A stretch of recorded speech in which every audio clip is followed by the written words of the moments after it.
പ്രിയപ്പെട്ട കുട്ടികളെ, എല്ലാവർക്കും മറ്റൊരു സോഷ്യൽ സയൻസ് ക്ലാസ്സിലേക്ക് സ്വാഗതം. എല്ലാവരും വീടുകളിൽ സുഖമായിരിക്കുന്നു എന്ന് കരുതുന്നു. എന്താ എല്ലാവരുടെയും മുഖത്ത് പതിവില്ലാത്തൊരു സന്തോഷം കാണുന്നുണ്ടല്ലോ. സിസ്റ്ററിനറിയാം, സ്കൂൾ തുറക്കുന്നു എന്ന വാർത്ത കേട്ടതുകൊണ്ട് അല്ലേ? സ്കൂൾ എത്രയും പെട്ടെന്ന് തുറന്ന് മക്കള് നിങ്ങളുടെ കൂട്ടുകാരെയും അധ്യാപകരെയും ഒക്കെ കാണുവാൻ പെട്ടെന്ന് സാധിക്കട്ടെ എന്ന് ആശംസിക്കുന്നു. ഓക്കെ മക്കളെ, കഴിഞ്ഞ ക്ലാസ്സിൽ നമ്മൾ പഠിച്ച കാര്യങ്ങളൊക്കെ ഓർക്കുന്നുണ്ടല്ലോ അല്ലേ? തുടർ പ്രവർത്തനമൊക്കെ ചെയ്ത് നിങ്ങളുടെ അധ്യാപകർക്ക് അയച്ചു കൊടുത്തു എന്ന് സിസ്റ്റർ കരുതുന്നു. അങ്ങനെയെങ്കിൽ ഇന്നത്തെ ക്ലാസ് കഴിഞ്ഞ ക്ലാസ്സിൻ്റെ ബാക്കിയായിട്ടാണ്, തുടർച്ചയായിട്ടാണ് നമ്മൾ പഠിക്കുന്നത്. എന്തൊക്കെയായിരുന്നു കഴിഞ്ഞ ക്ലാസ്സിൽ നമ്മൾ പഠിച്ചതെന്ന് ഒന്ന് ഓർത്തു നോക്കിയാലോ? യെസ്, ആദ്യമായി നമ്മൾ പഠിച്ചത് വിവിധ തരം തൊഴിലുകളെ കുറിച്ചാണ്. ഈ തൊഴിലുകൾ ഉൾപ്പെടുന്ന സാമ്പത്തിക പ്രവർത്തനങ്ങൾ, അതായത് ഇക്കണോമിക് ആക്ടിവിറ്റീസിനെ കുറിച്ച് നമ്മൾ പഠിച്ചു. ഈ സാമ്പത്തിക പ്രവർത്തനങ്ങൾ ഉൾപ്പെടുന്ന വിവിധ മേഖലകൾ വളരെ വിശദമായി സിസ്റ്റർ നിങ്ങളെ പഠിപ്പിച്ചു. പ്രൈമറി, സെക്കൻഡറി ആൻഡ് ടെറിഷറി സെക്ടറിൽ ഉൾപ്പെടുന്ന സാമ്പത്തിക പ്രവർത്തികളെ CSO എങ്ങനെയാണ് വർഗീകരിച്ചിരിക്കുന്നതെന്നും അവസാന ഭാഗത്ത് നമ്മൾ പഠിച്ചു. ഏറ്റവും അവസാനമായി നമ്മൾ പഠിച്ചത് എന്താണ്? സെൻട്രൽ സ്റ്റാറ്റിസ്റ്റിക്കൽ ഓഫീസിൻ്റെ ഫങ്ഷൻസ്, ചുമതലകൾ എന്തൊക്കെയാണെന്ന് പഠിച്ച് നമ്മൾ ആ ക്ലാസ് അവസാനിപ്പിച്ചു. പ്രിയപ്പെട്ട കുട്ടികളെ, ഇന്ന് നമ്മൾ പ്രൈമറി, സെക്കൻഡറി ആൻഡ് ടെറിഷറി സെക്ടേഴ്സിലുള്ള തൊഴിൽ ലഭ്യതയെക്കുറിച്ചാണ് പഠിച്ചു തുടങ്ങുന്നത്. നമുക്ക് ചുറ്റും കാണുന്ന ഈ തൊഴിലുകളെല്ലാം ഈ 3 മേഖലകളിൽ പെടുന്നവയാണ്. എല്ലാ മേഖലകളെയും തൊഴിൽ ലഭ്യത ഒരുപോലെയാണോ മക്കളെ? അല്ലല്ലേ. ഓരോ മേഖലയിലെയും തൊഴിൽ ലഭ്യത വ്യത്യസ്തമാണ്. ഇന്ത്യയിൽ പ്രാഥമിക, ദ്വിതീയ, തൃതീയ മേഖലകളിലെ തൊഴിൽ ലഭ്യത, തൊഴിലവസരങ്ങൾ വ്യത്യസ്തമായിട്ടാണ് നമുക്ക് കാണുവാൻ സാധിക്കുന്നത്. ചില മേഖലകളിൽ തൊഴിൽ ലഭ്യത കൂടി വരുമ്പോൾ മറ്റു ചില മേഖലകളിൽ തൊഴിൽ ലഭ്യത കുറഞ്ഞു വരുന്നതായിട്ട് നമുക്ക് കാണുവാനായിട്ട് സാധിക്കും. Every occupation in our country falls under the primary, secondary and tertiary sector. In India, the employment opportunity in different areas, primary, secondary and tertiary sector varies. നമുക്കിപ്പോൾ 1993 മുതൽ 2011 വരെ ഈ വിവിധ മേഖലകളിലുള്ള തൊഴിൽ ലഭ്യത വിശദമാക്കുന്ന പട്ടിക ഒന്ന് പരിശോധിച്ചാലോ? നിങ്ങളുടെ തന്നെ ഒരു കൂട്ടുകാരൻ നഹൽ ഇത് അവതരിപ്പിക്കുമ്പോൾ മക്കൾ എങ്ങനെ ഇരിക്കണം? യെസ്, വളരെ ശ്രദ്ധയോടെ സൂക്ഷ്മതയോടെ ഈ പട്ടിക അവതരിപ്പിക്കുന്നത് ശ്രദ്ധിക്കുക. അപ്പോൾ നിങ്ങൾക്ക് എന്ത് മനസ്സിലാകും? ഏത് മേഖലയിലാണ് തൊഴിൽ ലഭ്യത കൂടുതലുള്ളത് എന്നും എവിടെയാണ് തൊഴിൽ ലഭ്യത കുറഞ്ഞു വരുന്നതെന്നും വളരെ വ്യക്തമായി മനസ്സിലാകും. Okay, ശ്രദ്ധിച്ചിരിക്കണേ. The percentage of employment availability in different sectors from 1993 to 2011. Percentage of employment availability in each sector. Primary sector. In 1993, it was 64.9%. In 2005, it decreased as 56.5%. And in 2011, it decreased as 53.2%. Secondary sector. In 1993, it was 14.2%. In 2005, it increased as 18.7%. And in 2011, it increased as 21.5%. Tertiary sector. In 1993, it was 20.9%. In 2005, it increased as 24.8%. And in 2011, it increased as 25.3%. പ്രിയപ്പെട്ട കുട്ടികളെ, നമുക്കിപ്പോൾ മനസ്സിലായി ഏതെല്ലാം മേഖലകളിലാണ് തൊഴിൽ സാധ്യത, തൊഴിൽ ലഭ്യത കൂടുതലായി കാണപ്പെടുന്നത് എന്ന് ഒന്ന് പറയാമോ? 2 മേഖലകളിൽ തൊഴിൽ ലഭ്യത വർദ്ധിച്ചു വരുന്നതായി മക്കൾക്ക് ഈ പട്ടികയിലൂടെ മനസ്സിലാക്കാൻ സാധിക്കും. ഒന്ന് സൂക്ഷിച്ചു നോക്കിയിട്ട് പറഞ്ഞേ. Yes, secondary and tertiary sector, അതായത് ദ്വിതീയ, തൃതീയ മേഖലകളിലാണ് തൊഴിൽ സാധ്യത വർദ്ധിച്ചു വരുന്നതായി കാണുന്നത്. അങ്ങനെയെങ്കിൽ ഒരു മേഖലയിൽ എല്ലായ്പ്പോഴും തൊഴിൽ സാധ്യത കൂടുതലായി കാണുന്നുണ്ട്. അതേത് മേഖലയാണെന്ന് നോക്കിക്കേ. Yes, you are correct. That is the primary sector. പ്രാഥമിക മേഖലയിലാണ് തൊഴിൽ ലഭ്യത ഏറ്റവും കൂടുതലായി നമ്മൾ കാണുന്നത്. അങ്ങനെയെങ്കിൽ നമുക്കൊരു നിഗമനത്തിലെത്താം. തൊഴിലവസരങ്ങൾ ഏറ്റവും അധികം ഇന്ത്യയിലുള്ളത് പ്രാഥമിക മേഖലയിലാണ്, അതായത് primary സെക്ടറിലാണ്. You have seen that primary sector has more employment opportunities than the other sectors. മക്കളെ, നമ്മൾ കഴിഞ്ഞ ക്ലാസ്സിൽ പഠിച്ചിരുന്നു ഈ പ്രൈമറി സെക്ടർ പ്രാധാന്യം കൊടുക്കുന്നത് എന്തിനാണ്? ഓർക്കുന്നുണ്ടോ മക്കള്? ഇല്ല എങ്കിൽ ഒരു ക്ലൂവും കൂടെ സിസ്റ്റർ തരാം. അതായത് പ്രൈമറി സെക്ടറിനെ നമ്മൾ വിളിക്കുന്ന മറ്റൊരു പേര് കഴിഞ്ഞ പ്രാവശ്യം നമ്മൾ പഠിച്ചു. എന്തുകൊണ്ടാണ് ആ പേര് വിളിക്കുന്നതെന്നും സിസ്റ്റർ വളരെ വ്യക്തമായി പറഞ്ഞു തന്നു. ഇപ്പോൾ നിങ്ങൾക്ക് മനസ്സിലായി പ്രൈമറി സെക്ടർ പ്രാധാന്യം കൊടുക്കുന്നത് എന്തിനാണ്. പറഞ്ഞ മക്കളെ. യെസ്, കാർഷിക വൃത്തിക്ക്, അതായത് കൃഷിക്കാണ് പ്രാഥമിക മേഖല കൂടുതൽ പ്രാധാന്യം കൊടുക്കുന്നത്. അതുകൊണ്ട് ആ മേഖലയ്ക്ക് വന്ന പേരെന്താണ്? അഗ്രികൾച്ചർ സെക്ടർ, അതായത് കാർഷിക മേഖല.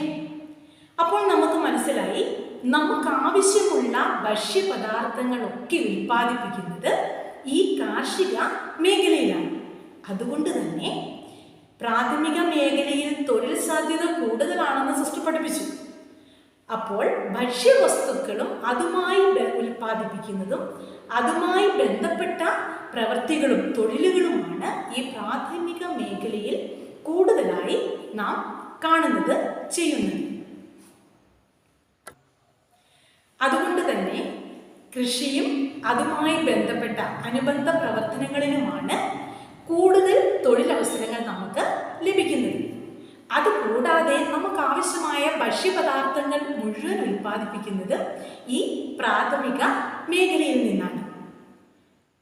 Agriculture and allied activities provide more employment opportunities. The food requirements of our country met by primary sector. പ്രിയപ്പെട്ട കുട്ടികളെ, നമുക്ക് ആവശ്യമുള്ള ഭക്ഷ്യപദാർത്ഥങ്ങൾ ഉൽപ്പാദിപ്പിക്കുന്നത് പ്രാഥമിക മേഖലയിൽ നിന്നാണെന്ന് നാം കണ്ടു. ഈ തൊഴിലവസരങ്ങൾ വർദ്ധിക്കുക മാത്രമല്ല, ഭക്ഷ്യോത്പാദനവും ഈ മേഖലയിൽ ഇന്ത്യക്ക് സ്വാതന്ത്ര്യം കിട്ടിയപ്പോൾ മുതൽ വളർന്ന് വർദ്ധിച്ച് വന്നു. ഇതിന്റെ വികസനത്തിനായി ഗവൺമെന്റ് പല പ്രവർത്തനങ്ങളും ആസൂത്രണം ചെയ്യുകയും ഉണ്ടായിട്ടുണ്ട്. There has been noticeable increase not only in employment opportunity but in food grain production as well.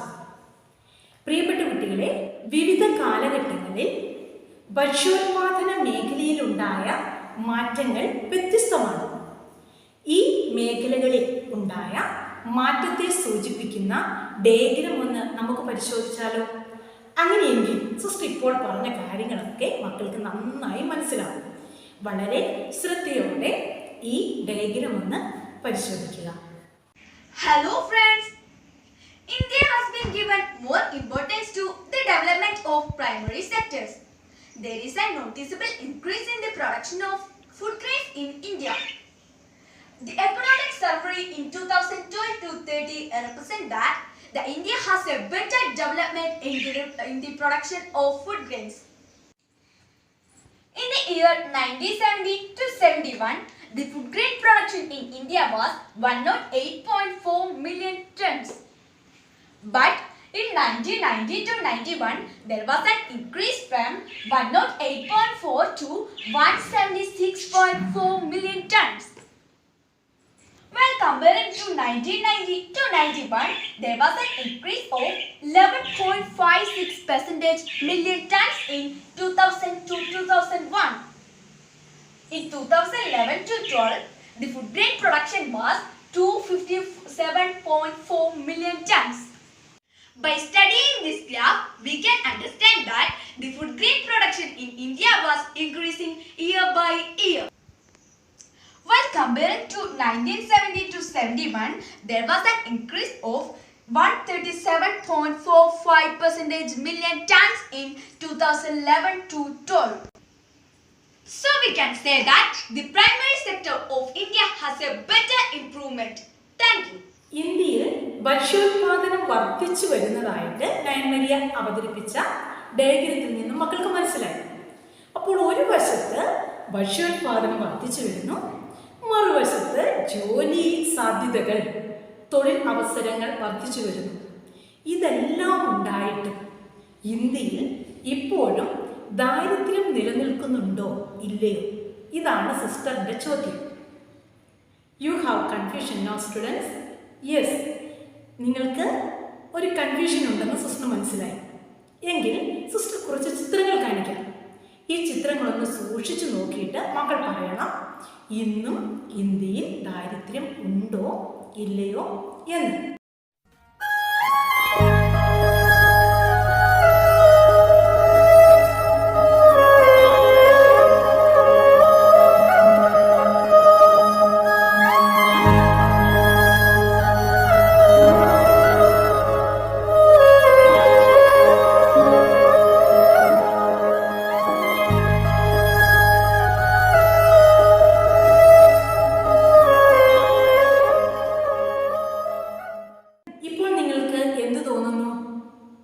ചിത്രങ്ങളൊക്കെ കണ്ടപ്പോൾ മക്കൾക്ക് മനസ്സിലായി. അതിനു മുമ്പേ മക്കൾക്കറിയാം തൊഴിലവസരങ്ങൾ വർദ്ധിച്ചാലും ഭക്ഷ്യോത്പാദനം കൂടി വന്നാലും ഇന്ത്യയിൽ ദാരിദ്ര്യം നിലനിൽക്കുന്നുണ്ട്. Poverty still exist in different parts of India even after production of food increased. What may be the reason? Can you say? I will help you. 4 points are there. The first one, defects in distribution.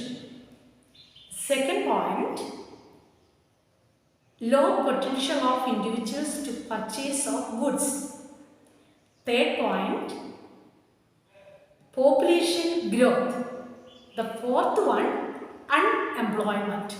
ഒന്നുകൂടി sister വ്യക്തമാക്കി തരാം. വിതരണത്തിലെ അപാകതയാണ് ഒന്നാമത്തെ കാരണം. രണ്ടാമത്തെ പോയിന്റോ, സാധനങ്ങൾ വാങ്ങുവാനുള്ള വ്യക്തികളുടെ ശേഷിക്കുറവ്. അങ്ങനെയെങ്കിൽ മൂന്നാമത്തെ കാരണമോ? നിങ്ങൾ കേട്ടതാണ്, എന്ന് പറഞ്ഞു നോക്കിക്കേ. യെസ്, ജനസംഖ്യ വർധനവ്. നമ്മളിപ്പോൾ പഠിച്ചുകൊണ്ടിരിക്കുന്നത് ദാരിദ്ര്യത്തിൻ്റെ കാരണം എന്തൊക്കെയാണ് എന്നാണ്. നാലാമത്തെ പോയിന്റോ, യെസ്, തൊഴിലില്ലായ്മ. അപ്പോൾ ഈ 4 കാരണം കൊണ്ടാണ് പ്രധാനമായും ഇന്ത്യയിൽ ദാരിദ്ര്യം കൂടി വരുന്നതും ദാരിദ്ര്യം അനുഭവിക്കുന്ന ജനത ഉള്ളതും. ഭരണ കമ്മീഷന്റെ ശുപാർശ പ്രകാരം ഇന്ത്യയിൽ നഗരപ്രദേശങ്ങളിൽ 2100 കലോറിയിൽ താഴെ പോഷകാഹാരം ലഭിക്കുന്നവരും ഗ്രാമപ്രദേശങ്ങളിൽ 2400 കലോറിയിൽ താഴെ പോഷകാഹാരം ലഭിക്കുന്നവരുമാണ് ദാരിദ്ര്യം അനുഭവിക്കുന്നത് എന്നാണ് കണക്ക്. 2011-12 സാമ്പത്തിക സർവേ പ്രകാരം ഇന്ത്യയിലെ ദാരിദ്ര്യം അനുഭവിക്കുന്ന ജനത 29.8%. ഏറ്റവും കൂടുതൽ ദാരിദ്ര്യം അന്ന് ആ കാലഘട്ടത്തിൽ അനുഭവപ്പെട്ടിരുന്നത് ബീഹാറിലായിരുന്നു. 53.5% അവിടെ ദാരിദ്ര്യം അനുഭവിക്കുന്ന ജനത ഉണ്ടായിരുന്നത്. എങ്കിൽ ആ കാലഘട്ടത്തിൽ ഏറ്റവും കുറവ് ദാരിദ്ര്യം അനുഭവപ്പെടുന്നത് എവിടെയാണെന്ന് പറയാമോ? ഓക്കെ, ഒരു മിടുക്കൻ അവിടെ പറഞ്ഞല്ലോ. യെസ്, ഹിമാചൽ പ്രദേശിലായിരുന്നു അന്ന് ഏറ്റവും കുറവ് ദാരിദ്ര്യം അനുഭവിച്ച ജനത ഉണ്ടായിരുന്നത്. അതെത്ര ശതമാനമാണെന്ന് പറയാമോ? യെസ്, 9.5% എങ്കിൽ ആ കാലഘട്ടത്തിൽ 2011-12 കാലഘട്ടത്തിൽ കേരളത്തിലെ ദാരിദ്ര്യത്തിൻ്റെ ശതമാനം എത്രയാണെന്ന് അറിയാമോ മക്കളെ? 12% ആയിരുന്നു. പ്രിയപ്പെട്ട കുട്ടികളെ, അങ്ങനെയെങ്കിൽ ഈ ദാരിദ്ര്യമൊക്കെ അവസാനിക്കുന്നതും ഭക്ഷ്യസുരക്ഷ ഉറപ്പാകുന്നതും ഒക്കെ എപ്പോഴാണ്? ഒന്ന് പറയാമോ? യെസ്, ഓരോരുത്തർക്കും അല്ലെങ്കിൽ ഒരു പ്രദേശത്തെ അല്ലെങ്കിൽ ഒരു രാജ്യത്തിലെ ആൾക്കാർക്ക് ആവശ്യമുള്ള ഭക്ഷ്യപദാർത്ഥങ്ങൾ ലഭിക്കുമ്പോഴാണ് അവിടെ എന്തുണ്ടാകുന്നത്? ദാരിദ്ര്യം ഇല്ലാതാകുന്നതും ഭക്ഷ്യസുരക്ഷ ഉറപ്പാകുന്നതും. അങ്ങനെയെങ്കിൽ നമുക്ക് എന്താണ് ഈ ഭക്ഷ്യസുരക്ഷ എന്ന് പറഞ്ഞാൽ? ഫുഡ് സെക്യൂരിറ്റി എന്നൊന്ന് പഠിച്ചാലോ? ഭക്ഷ്യസുരക്ഷ എല്ലാ ജനങ്ങൾക്കും എല്ലാ കാലത്തും സജീവവും ആരോഗ്യകരവുമായ ജീവിതം നയിക്കുന്നതിന് ആവശ്യമായത്ര പോഷകപ്രധാനമായ ഭക്ഷണം ലഭിക്കുന്നതിനുള്ള ഭൗതികവും സാമ്പത്തികവുമായ പ്രാപ്തി ഉറപ്പുവരുത്തുന്ന അവസ്ഥയാണ് ഭക്ഷ്യസുരക്ഷ. Food security. Food security exists when all people at all times have physical and economic access to sufficient nutritious food to meet the dietary needs and food preference for active and healthy life. എന്താണ് food security അഥവാ ഭക്ഷ്യസുരക്ഷ എന്ന് മക്കൾക്ക് മനസ്സിലായി? ഈ ഭക്ഷ്യസുരക്ഷയുടെ നിർവചനത്തിൻ്റെ ഉള്ളിൽ 4 conditions, 4 നിബന്ധനകൾ പറയുന്നുണ്ട്.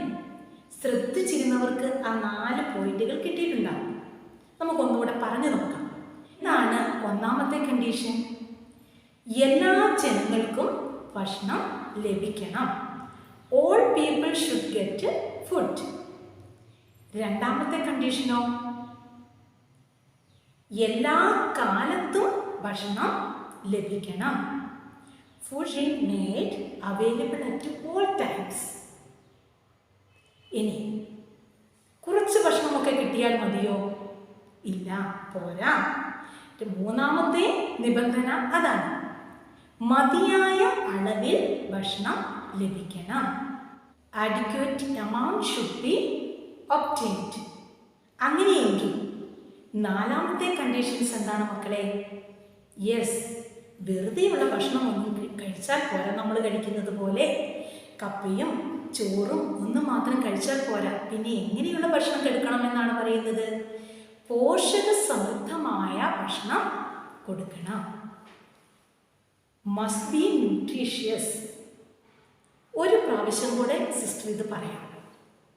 എല്ലാ ജനങ്ങൾക്കും ഭക്ഷണം ലഭിക്കണം, മതിയായ അളവിൽ ഭക്ഷണം ലഭിക്കണം, എല്ലാ കാലഘട്ടത്തിലും ഭക്ഷണം ലഭിക്കണം, ലഭിക്കുന്ന ഭക്ഷണം, കൊടുക്കുന്ന ഭക്ഷണം പോഷക സമൃദ്ധം ആയിരിക്കണം.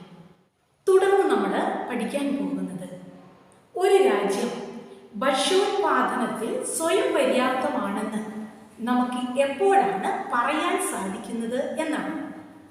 ഒന്ന് ഊഹിച്ചു നോക്കാമോ നിങ്ങൾക്ക്? എപ്പോഴാണ് ഒരു രാജ്യം ഭക്ഷ്യോത്പാദനത്തിൽ ഞങ്ങൾ സ്വയം പര്യാപ്തരാണ് എന്ന് പറയാൻ സാധിക്കുന്നത്? ഉദാഹരണമായി നമുക്ക് ഇന്ത്യയുടെ കാര്യമെടുക്കാം.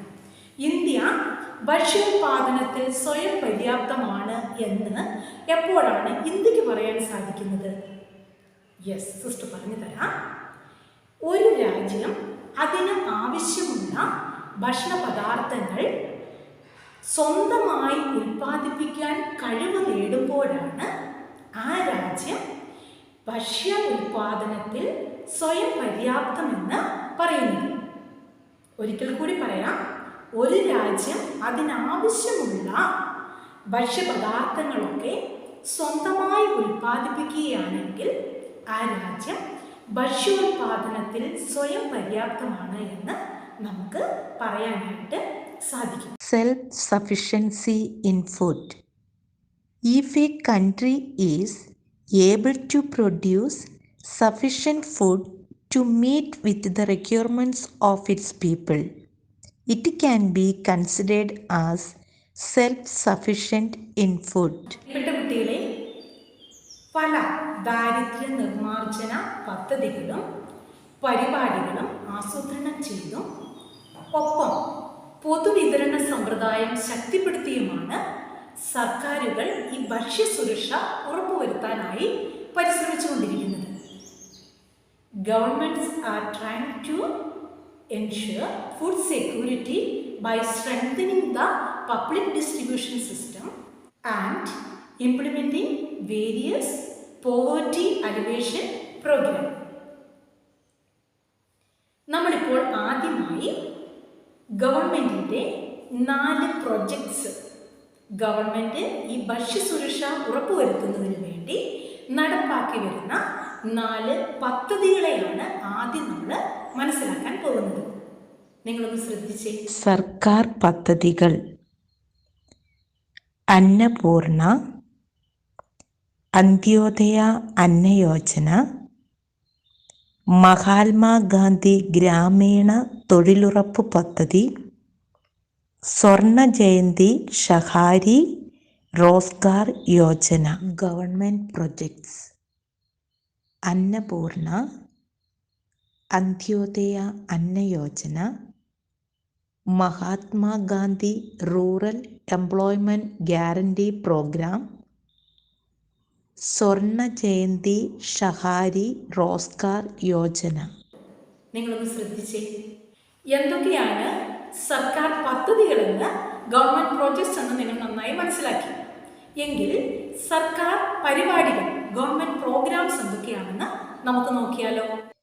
സർക്കാർ പരിപാടികൾ: സംയോജിത ശിശുവികസന പരിപാടി, സ്കൂൾ ഉച്ചഭക്ഷണ പരിപാടി, ദേശീയ ഗ്രാമീണ ഉപജീവന ദൗത്യം.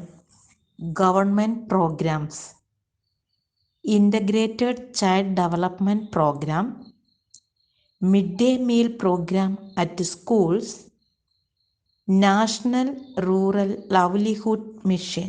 പ്രിയപ്പെട്ട കുട്ടികളെ, ഇപ്പോൾ നമ്മുടെ രാജ്യത്ത് സർക്കാർ നടത്തുന്ന ദാരിദ്ര്യ നിർമ്മാർജ്ജന പദ്ധതികളും പരിപാടികളും ഗവൺമെൻറ് പ്രൊജക്ട്സ് ആൻഡ് പ്രോഗ്രാംസ് എന്തൊക്കെയാണെന്ന് നമ്മൾ നന്നായി മനസ്സിലാക്കി. ഇത്തരം ദാരിദ്ര്യ നിർമ്മാർജ്ജന പദ്ധതികളും പരിപാടികളും നടപ്പിലാക്കുന്നതിലൂടെയാണ് ഭക്ഷ്യസുരക്ഷ ഉറപ്പാക്കുന്നതും ഒപ്പം ദാരിദ്ര്യരേഖയ്ക്ക് താഴെയുള്ള ജനങ്ങളെ ഉയർത്തിക്കൊണ്ട് സമ്പന്നതയിലേക്ക് ഉയർത്തിക്കൊണ്ടുവരുന്നതും. അങ്ങനെയെങ്കിൽ ഇതിനെക്കുറിച്ചൊക്കെ ഈ നമ്മളിപ്പോൾ ജസ്റ്റ് പേര് മാത്രമേ പഠിച്ചിട്ടുള്ളൂ. സർക്കാർ പദ്ധതികളുടെയും പരിപാടികളുടെയും പേരുകൾ മാത്രമേ പഠിച്ചിട്ടുള്ളൂ. ഇതിൻ്റെ പ്രവർത്തനങ്ങളും എല്ലാം വിശദമായി നമുക്ക് അടുത്ത ക്ലാസ്സിൽ പഠിക്കാം. എങ്കിൽ ഇന്ന് നമ്മൾ പഠിച്ച ഭാഗങ്ങൾ എന്തൊക്കെയാണെന്ന് ഒന്നുകൂടി നമുക്ക് ഓർമ്മിച്ചാലോ. ഒന്ന് ഓർത്ത് നോക്കിക്കേ. ഏറ്റവും ആദ്യം നമ്മൾ എവിടെയാണ് തുടങ്ങിയത്? പ്രാഥമിക, ദ്വിതീയ, തൃതീയ മേഖലകളിലുള്ള തൊഴിലവസരങ്ങൾ ചർച്ച ചെയ്തുകൊണ്ടാണ് നമ്മൾ ആരംഭിച്ചത്. പിന്നീട് നമ്മൾ ഈ ഓരോ മേഖലയിലുമുള്ള തൊഴിലവസരങ്ങൾ, സാധ്യതകൾ ഒക്കെ നമ്മൾ പഠിച്ചു. അതിനുശേഷം ഭക്ഷ്യസുരക്ഷ എപ്പോഴാണ് ഒരു രാജ്യത്തിന് ഉറപ്പാകുന്നതെന്ന് നമ്മൾ പഠിച്ചു. എന്താണ് ഭക്ഷ്യസുരക്ഷയെന്നും സ്വയം പര്യാപ്തത എന്താണെന്നും നമ്മൾ അവസാനമായി പഠിച്ചു. ഏറ്റവും അവസാനം ഈ ദാരിദ്ര്യം നമ്മുടെ രാജ്യത്ത് നിന്ന് മാറ്റുവാൻ വേണ്ടി അല്ലെങ്കിൽ ഭക്ഷ്യസുരക്ഷ ഉറപ്പാകുന്നതിന് വേണ്ടി ഗവൺമെൻറ് നടപ്പിലാക്കുന്ന സർക്കാർ പദ്ധതികളും പരിപാടികളും എന്തൊക്കെയാണെന്ന് പേരുകൾ മാത്രം നമ്മൾ പഠിച്ച് അവസാനിപ്പിച്ചു. മക്കളെ, ഇനി നമ്മൾക്ക് തുടർ പ്രവർത്തനമായാലോ. ഭക്ഷ്യസുരക്ഷയെക്കുറിച്ച് ഒരു കുറിപ്പ് തയ്യാറാക്കുക. Write a short note on food security. സർക്കാർ പരിപാടികൾ: സംയോജിത ശിശുവികസന പരിപാടി, സ്കൂൾ ഉച്ചഭക്ഷണ പരിപാടി, ദേശീയ ഗ്രാമീണ ഉപജീവന ദൗത്യം. പ്രവർത്തനമൊക്കെ ചെയ്ത് നിങ്ങൾക്കിടെ അധ്യാപകർക്ക് അയച്ചു കൊടുക്കുമല്ലോ അല്ലേ? അടുത്ത ക്ലാസ്സിൽ വീണ്ടും നമുക്ക്